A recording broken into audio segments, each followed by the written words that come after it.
Hubbard Teens, tonight, 7 p.m., is our teen family Zoom night together. So remember, bring your family members, and there's that list of things that will help you earn extra points when you come to our meeting. What family's going to win? I don't know. Have to find out. Facts that I have for you today. Sea otters hold hands when they sleep so that they don't drift apart from each other. And pirates wore earrings because they believed that it improved their eyesight. Today's lesson is called the F word. This lesson's on everybody's favorite topic. That's right, forgiveness. Forgiveness is hard, especially when the hurt cuts so deep and the other person doesn't seem like they're sorry.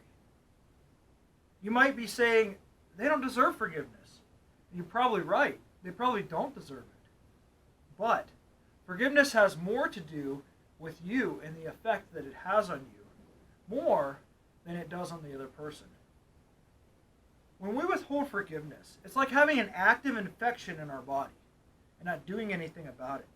If you've ever had a cut or something in your body that was infected, you understand the pain and the power behind that. An infection will take over your body if you let it. If left unchecked, unforgiveness will also take you over.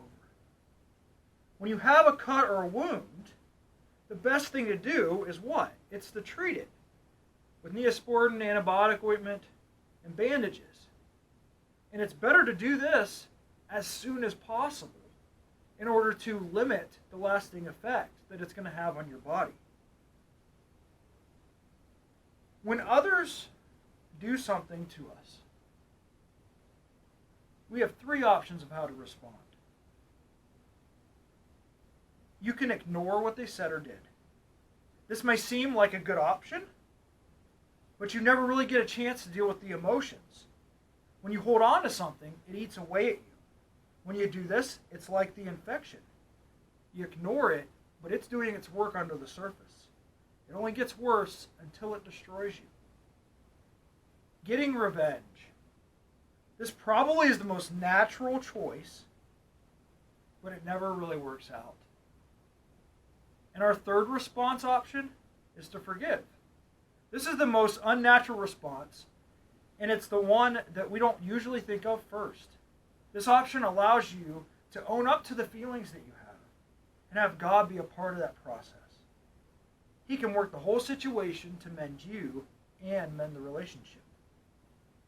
If you don't forgive quickly, then you're allowing that to grow. And there's going to be lasting effects. Colossians 3:13 says, "Bear with each other, forgive one another. If any of you have a grievance against someone, forgive as the Lord forgave you." You see, you don't deserve forgiveness either. Neither do I. But God forgave and forgives you anyway. When you have trouble forgiving people, then you'll have trouble forgiving yourself, and you'll have trouble receiving God's forgiveness. Forgiving someone is working through the pain and the control that the hurt has on you. It doesn't mean that you forget. What it means is that you don't allow the pain to control you and hold you captive anymore. Forgiveness doesn't mean that you don't set boundaries. Setting boundaries and protecting yourself is one of the healthiest things you can do for you and the other person.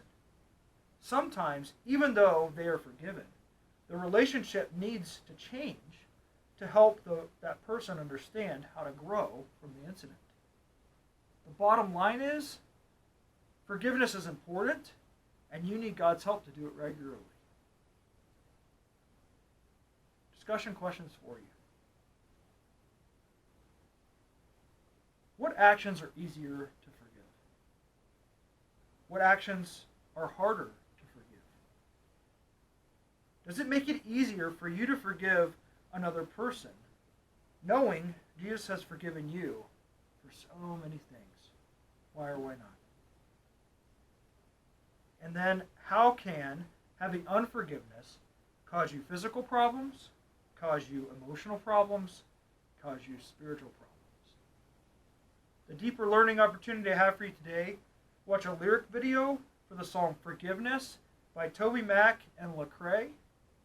Journal, talk to God, text me or someone else about the message of this song and what it tells you about how many times we should give and receive forgiveness.